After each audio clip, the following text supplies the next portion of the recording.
everybody, how's it going? Welcome back to Copper Jacket TV. So we got to talk about Pam Bondi and the DOJ again. Since Trump issued his executive order to protect the Second Amendment, I'm sure you've all noticed that we haven't really seen any action at all to do just that, to protect the Second Amendment.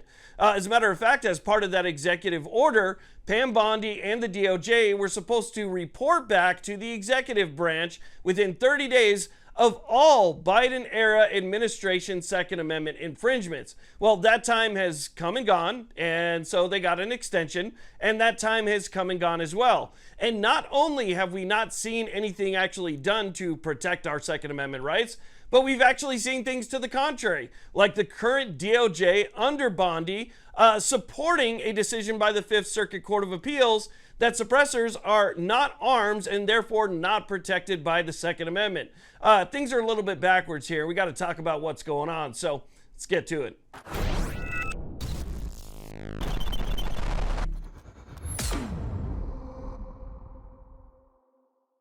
Now, real quick before we get started, we are on the final push to 600,000 subscribers. If you are watching this video and you are not yet subscribed and you support the Second Amendment, consider hitting that subscribe button. It would help us out greatly to get to that goal. Also, thumbs ups are always appreciated, and that little alarm bell will let you know when new videos come out. So with that being said, let's get to it. Okay, so let's go and talk about what's going on here. Now, first I want to say, I understand that Bondi's under a lot of pressure. She's got a lot going on. She inherited a DOJ that is completely unfriendly, and there are a lot of people that are underneath her that are still from the previous administration that are going to be working against her at all times. But she has a huge department, a lot of people below her, and it would not be too difficult to task people with finding these things. It's not like she has to do this herself. She's in charge. She delegates all of those responsibilities to people that are supposed to bring that to her. And with such a huge staff, that shouldn't be that difficult. Now, we all know that the original 30-day timeline to give that report to the executive branch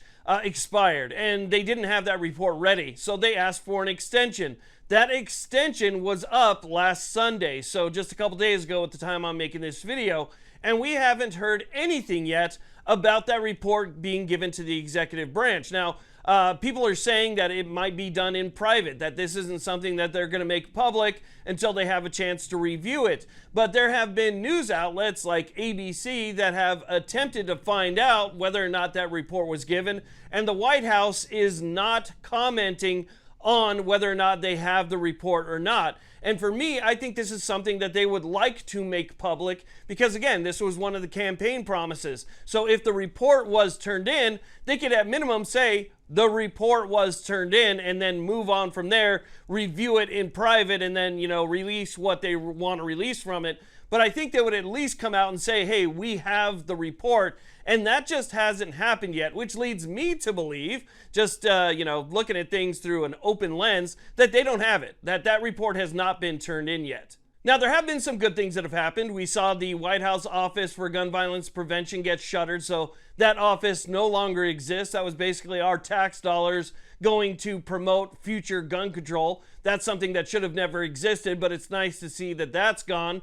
And then today, we also saw that the Surgeon General has removed the page from their website that says that gun violence is a health epidemic. So this is one of those things that is used for propaganda that a lot of these left-leaning organizations like Giffords and Everytown and Moms Demand constantly lean on to say that, hey, look, the Surgeon General says that this is a health concern and a health problem.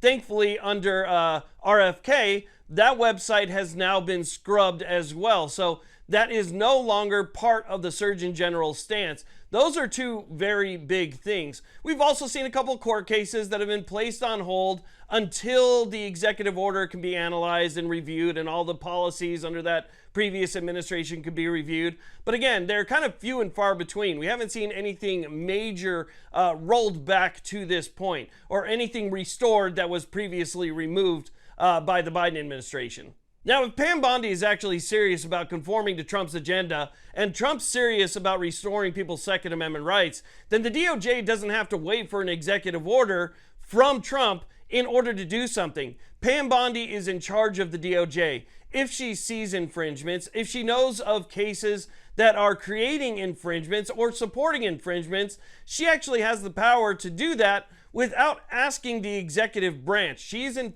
charge of the Department of Justice, so she can act on her own to try and rectify some of these infringements. That can happen with all of the bureaucracies.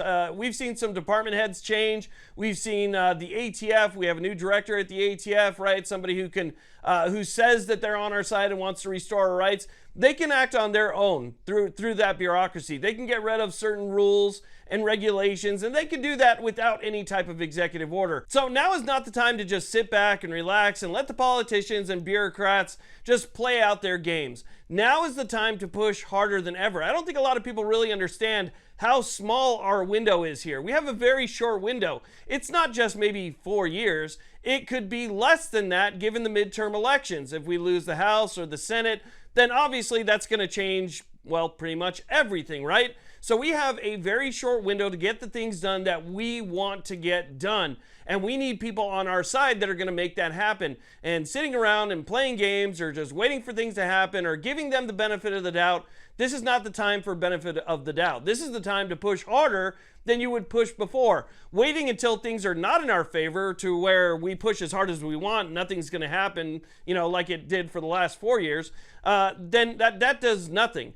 The time to push is now. We need to make sure that we make our voices heard so that they understand that we're going to hold them to their campaign promises, the things that they said that they were going to do. So again, I'm making this video because we got that executive order. We have not seen really much of any action at all. We have seen action to the contrary, which have been infringing on our constitutional rights, and there hasn't been anything major that we can actually say has actually happened. The only thing that I'm really hoping for at this point, or I'm hopeful for at this point, is that we'll see Congress take action on some bills that have been introduced, like constitutional carry, a Hearing Protection Act, a Shush Act, things like that.